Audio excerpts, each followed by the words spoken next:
going to show you how to install Google Messages on your Xiaomi 17 Pro or 17 Pro Max. For this one, simply go to the Google Play Store.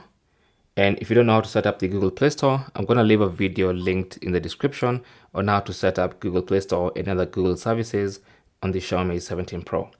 Anyway, in the Google Play Store, just go there and search for Messages. And from the results, you will see the Google Messages app by Google LLC. Go ahead and tap on install, and that should get that app installed on your phone. Now, once it's installed, you can set it up and use it as your default messaging application. Thanks for watching. Don't forget to like and subscribe.